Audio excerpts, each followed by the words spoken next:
Gallente Federation, perhaps the most controversial of all the empires. The Gallente Federation is many different things, depending on who you ask. To their supporters, they are the largest and most enduring democracy in New Eden and a bastion for equality and justice. To their detractors, they are velvet-gloved imperialist bullies, incapable of truly acknowledging any culture other than their own. Life in the Federation has often been described as utopian, and provided you are privileged enough to live in the luxury of the car worlds, this is likely true. As long as people don't cause harm to others, they are allowed to live their lives more or less in whatever manner they please. Poets, scholars, and politicians are revered, with citizens often flocking in droves to adopt the latest cause, movement, fad, or combination thereof. Opportunity is abundant. Life is easy and free of want. Of course, this freedom comes at a price. Vice runs rampant in the Federation. Fulfilling any desire you may possess is a simple matter. Things that might be considered immoral or illegal in the rest of the cluster tend to be readily accessible here. Drugs, body modification, prostitution, gambling. If you have the money, virtually anything that can be imagined can be enjoyed. It's not all debauchery, though. There exists a heavily right-wing movement among the Gallente. These nationalistic groups feel the roots of the Federation are slowly being eroded by outside influences. To their mind, the federal way is the only way.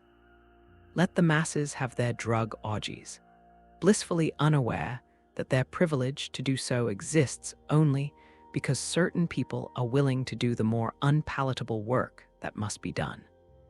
And should anyone object to these powers, well, people have been known to disappear into the morass of Federation society. Despite its flaws, the Federation is still held up as a bulwark of freedom and individuality, and remains a land of opportunity where the outcast and discontent can seek comfort and succor. History, pre-Federation, years the seeds of the Federation were planted, when the original ethnic Gallente discovered another civilization living within their solar system.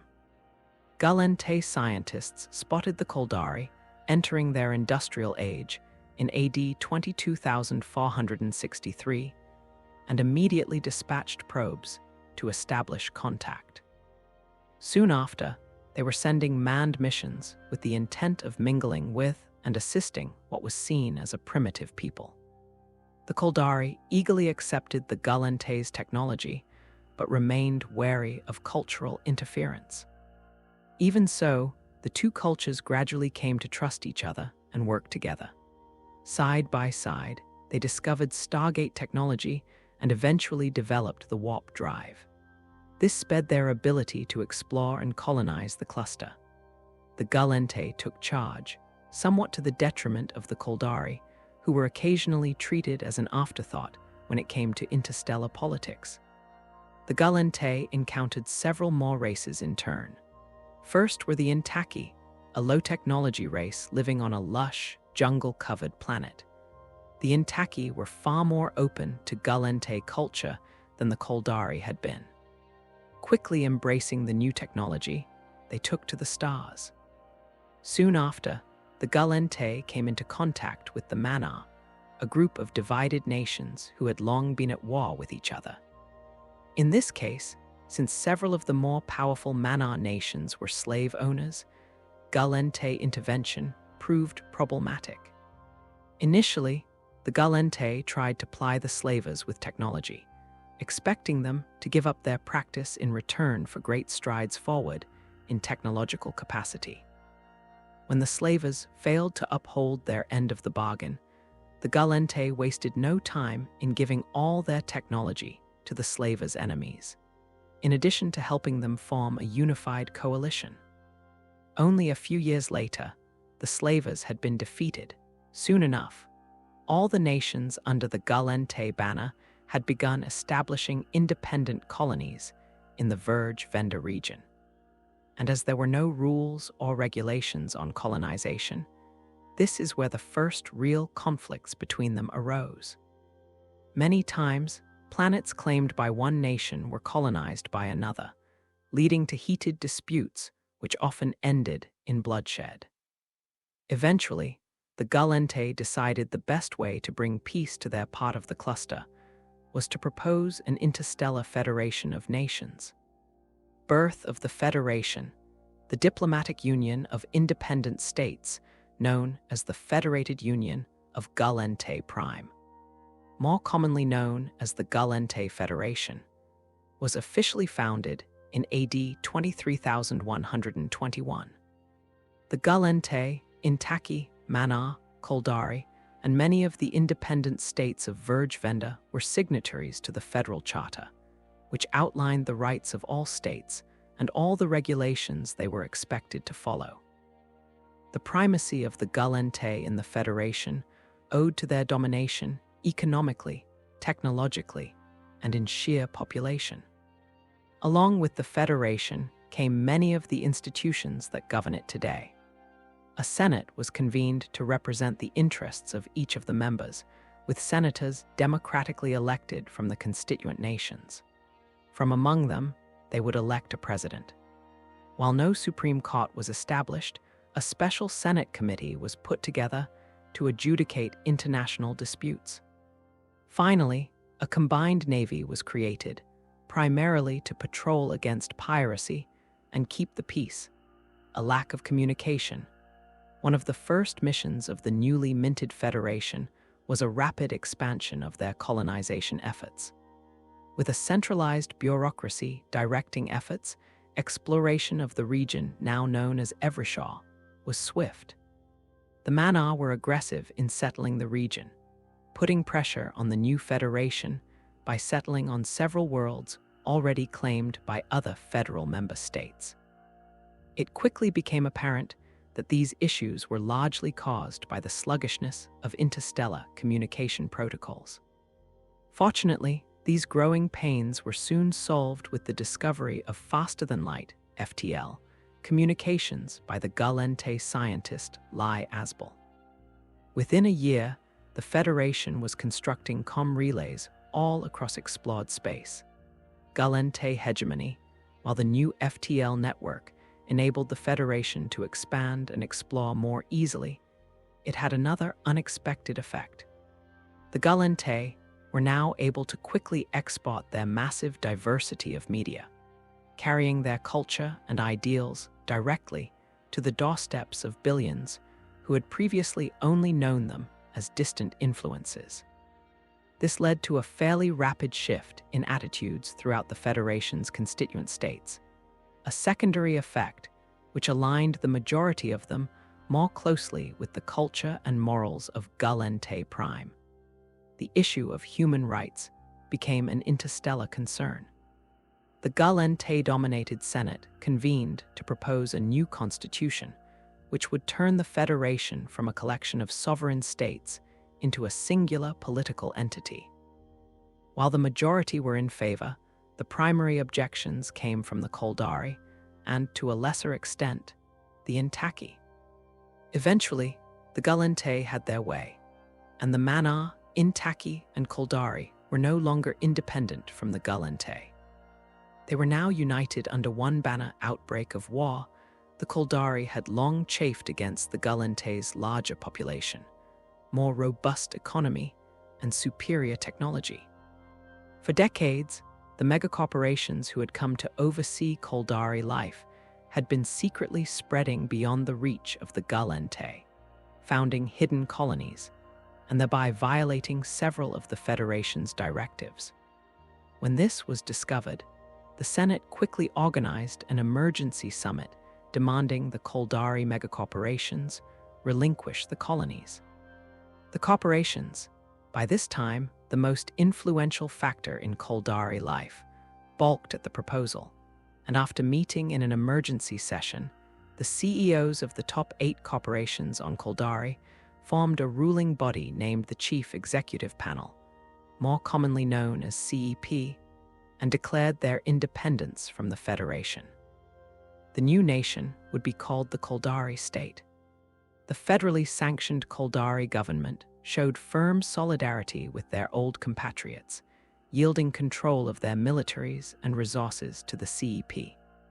Immediately, the new Koldari state secured the Stargate network that led to their colonies. In response, the Federation blockaded Koldari Prime, hoping to starve the Koldari population and force them into capitulation. Nouvelle Ruvena, a tense standoff ensued. The Koldari, accustomed to life on their harsh home world, hunkered down and refused to budge.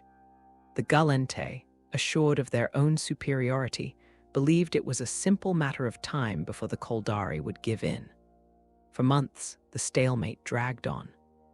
Things came to a head when a group of Koldari partisans, known as the Templi's Dragonors, bombed the city of Nouvelle Ruvena, a domed underwater dwelling inhabited primarily by people of Gallente descent. The attack devastated the city, sending nearly all of the 500,000-strong populace to a watery grave. Rise of the ultranationalists, the Gallente people demanded a response to the destruction of Nouvelle Ruvena. The president resigned in disgrace, claiming her inaction had led to the disaster. A fascist party called the Ultranationalists were swept into power. The new president, Luc Duvela, suspended the constitution, declaring the war a national emergency that required immediate and unquestioned action. Duvela ordered the Federation Navy to begin bombarding Koldari Prime. Despite the tactical intention, the bombings resulted in heavy civilian death tolls. Within a day, hundreds of thousands, Koldari and Gallente alike, were dead. President Duvela believed that a harsh assault would break the will of the Koldari, but they refused to submit. On Koldari Prime, the natives' superior knowledge of the terrain gave them an advantage, making the Federation Navy's efforts ineffective.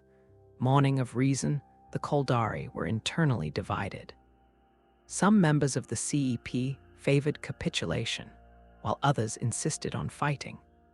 The militant faction eventually forced the peace seekers into the deadly tea-maker ceremony. The remaining CEP members devised an evacuation plan, but the Gallente blockade prevented its execution. Federal schisms, the ultranationalist regime began to show signs of strain. The Gallente were loath to live under martial law, leading to protests and government officials being removed from their posts. Competent military leaders resigned in response to questionable orders from Duvela. On Intaki Prime, pro-Koldari movements led to the arrest and exile of 5,000 Intaki deemed threats to the Federation. Koldari counterstrike the Federation Navy's capabilities eroded, allowing the Koldari to gain an advantage.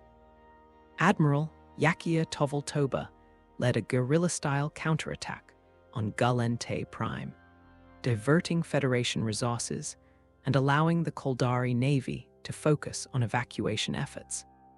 Tovoltoba's forces gradually diminished, and his final gambit resulted in a catastrophic explosion in Huromont, killing millions and allowing the Koldari to complete their evacuation. Fall of the UNATs, the destruction of Huromont, exposed the failings of Federation leadership.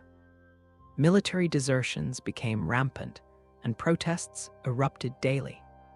Several constituent states opposed the ultranationalist government.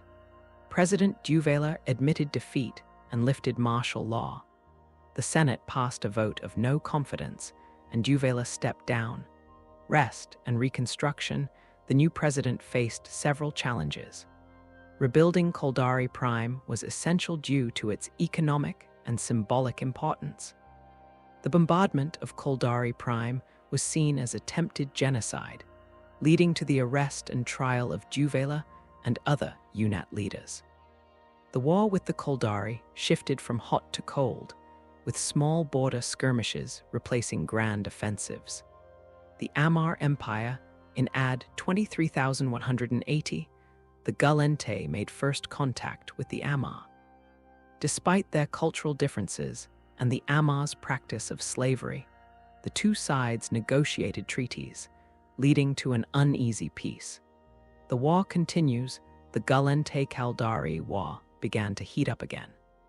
To force the Federation to return Caldari Prime, the Caldari attacked several Federation border worlds.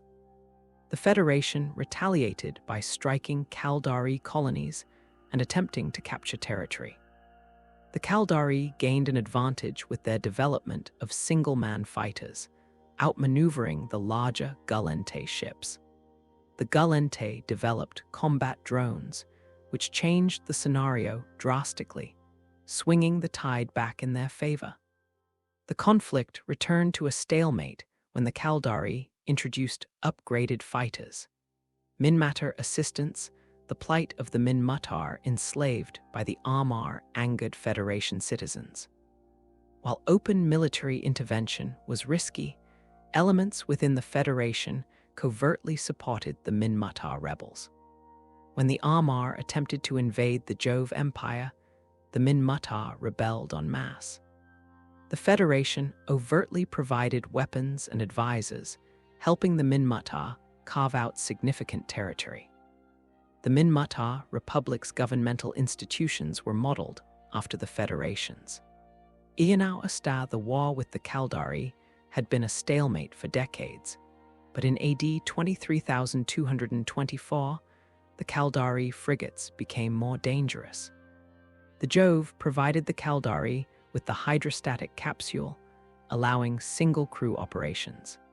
These elite units pushed the Federation back. Both sides mustered their forces for a massive push in the Ianau Asta system, resulting in a large battle. The Federation claimed victory despite heavy losses.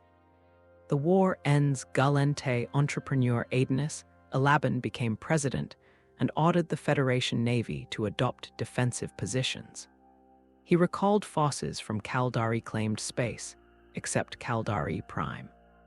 While the chief executive panel was willing to negotiate, some Senate elements opposed peace. Elaban left office in YC6, and in YC12, Concord intervened, leading to peace talks. The Federation acknowledged the Caldari state as a sovereign entity, except for Caldari Prime. The war shifted to cold, with minor skirmishes replacing grand offensives. Political structure: the Gallente Federation is a representative democracy composed of several semi-autonomous states in a pluralistic union. On the federal level, the Federation is divided into 62 districts, further subdivided into subdistricts. These subdistricts may include various individual governments composed of planets, colonies, megalopolises, or other political entities. The key governmental bodies are the executive, legislative, and judicial branches. The executive branch is headed by the president, who oversees the enforcement of the Federation's laws. The president serves a 5-year term with a maximum of 2 terms. The president represents the Federation domestically and internationally and acts as the commander-in-chief of the Federation armed forces. The president has limited lawmaking powers but can pass executive orders, propose legislation, and veto bills. The extent of a president's legislative influence depends on their popularity. Legislative: the Federation Senate is the primary legislative body, composed of 901 members who serve 5-year terms. Senators are elected by popular vote within subdistricts, which vary in size based on population. The Senate creates new laws, eliminates old ones, sets the federal budget, and oversees the administration. Bills pass through committees before being voted on, requiring a simple majority for approval or a 2/3 majority for amendments or veto overrides. Judicial: the Supreme Court is the highest court and head of the judicial branch, comprising 13 justices appointed by the president and confirmed by the Senate. The court interprets federal law and hears cases related to the conduct of member states, megacorporations, and interstellar bodies. The court can declare laws in violation of the Federal Charter or the Constitution, nullifying them completely. Federal Intelligence Office. The Federal Intelligence Office, FIO, is not part of the three branches of the Gallente Federation's government, but plays a crucial role. Led by Mentos Black and his Black Eagles, the FIO secures the Federation against threats such as traitors, terrorists, and foreign agents. The FIO is believed to have an expansive spy network, possibly the most extensive in the cluster. Officially, the FIO reports solely to the president, but has become more autonomous under Black's leadership.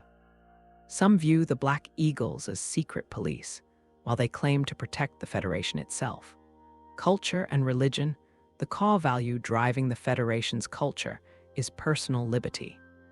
This value allows individuals of any race, religion, or creed to find acceptance and opportunity. The diversity created by this liberty makes the Federation the most cosmopolitan of all the empires. Culture. The Gallente enjoy a high standard of living and great freedom, enabling them to pursue any life they wish. Their culture is marked by innovation and elaborate artistry, often unintelligible to other nations. The Gallente narratives are layered with satire and meaning, creating meta layers of interpretation.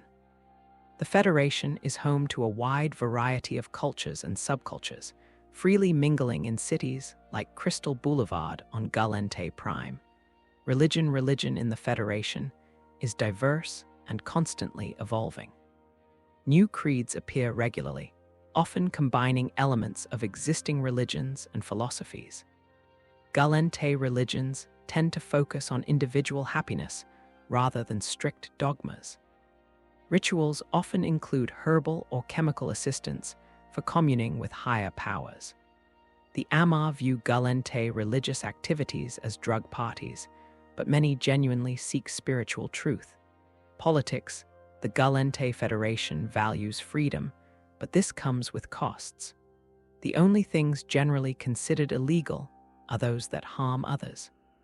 Consent is key, and any craving can be satisfied if one knows where to look. However, this freedom can lead to a lack of unifying purpose and declining voter turnout. The diversity within the Federation creates challenges, as there is little tying one Gallente to another. An extreme right-wing counterculture has emerged, gaining influence under the leadership of Mentos Black and the Black Eagles. Voter blocs. The Gallente political landscape is divided into 5 main voter blocs. Hawks, advocates of a militaristic stance prevalent among Jinmei and Mannar populations. They support spreading the Federation's influence and often align with Mentos Black. Doves, opponents of military action, common among Intaki and artists. They prefer cultural warfare and peaceful resolutions, though they acknowledge the need to reclaim Luminaire. Vultures, opportunists who seek to turn events to their advantage, often without considering the cost to others. They support whoever benefits them the most, currently favoring Jacques Rodin's militarism. Magpies, the largest and most fickle group, united by short attention spans and superficial understanding of politics. They form fragmented interest groups and can become a powerful force when united behind a cause. Ostriches, disinterested in politics, encompassing ethnic Gallente, low-paid workers, and high-flying success stories. They vote out of obligation and are generally content with their lot. Growing up Gallente for a Gallente child, family wealth dictates circumstances. The poor face inadequate health care, while the rich enjoy genetic alterations for desired traits. After birth, children spend their early years with their families, supported by government-regulated leave and childcare. The poor receive some governmental aid. Education in the Federation is public and free, but varies in quality. Poorer areas often rely on technological means for education, while wealthier families can afford private institutions. Educational approaches vary. but all Gallente children learn the benefits of freedom within the Federation system. After elementary and intermediate education, most attend university or academy. Institutions vary in prestige, and scholarships exist for talented students. Education takes 2 to 6 years, during which students explore careers and engage in political and social groups. Socialization is considered an art and necessity, with elite students joining secret societies and others joining various social circles. Upon completing education, Gallente are considered full adults. Many join corporations or government agencies, while others freelance or emigrate. Some struggle to find quality employment and join the ranks of poor laborers or the jobless. Aid programs exist, but many believe the poor are responsible for their own circumstances. Bloodlines, the Gallente Federation is home to diverse residents, including the Intaki and Mana, who have flourished under Gallente guidance. The Koldari were initially part of the Federation, but left due to deep-seated differences. Gallente liberal and freedom-loving, the Gallente are friendly, accepting, and diplomatic. They are a cultural force in New Eden, influencing other empires toward Gallente ideals of personal freedom. Some view their tolerance as a facade for cultural superiority. Intaki the Intaki are the second most populous minority in the Federation, known for their spirituality and diplomacy. They practice Ida, a belief system focused on past lives and spiritual growth, reinforced by cloning technology. Jinmei the Jinmei adhere to a caste system, viewed by many Gallente as outdated.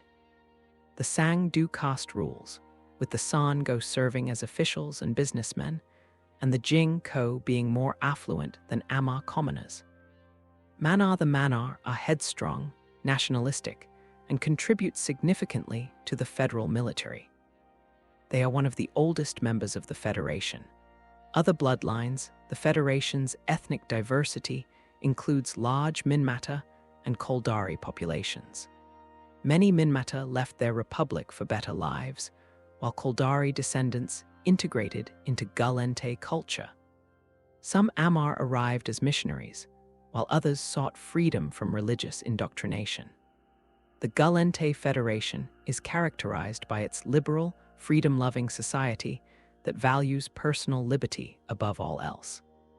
This core value permeates every aspect of life, allowing individuals of any race, religion, or creed to find acceptance and opportunity. Gallente culture is highly diverse and cosmopolitan, with a rich tapestry of subcultures coexisting and mingling. Their artistic expressions are known for their complexity and layers of meaning, often challenging to outsiders. Education and socialization are highly valued, with citizens encouraged to pursue their passions and develop their unique skills. The Federation's culture is also marked by innovation and a tendency towards hedonism and excess. Military, the Gallente Federation maintains one of the largest militaries in the cluster, with the president serving as the commander-in-chief. The Federation's military strategy has evolved over time, initially relying on large ships, but later incorporating advanced combat drones. These drones provided a significant advantage in conflicts, allowing the Federation to defend its borders effectively. The military is supported by various voter blocs, including the Hawks, who advocate a militaristic stance. The Federation's military also benefits from technological advancements and a well-organized command structure. Religion in the Gallente Federation is diverse and constantly evolving, reflecting the Federation's value of personal freedom.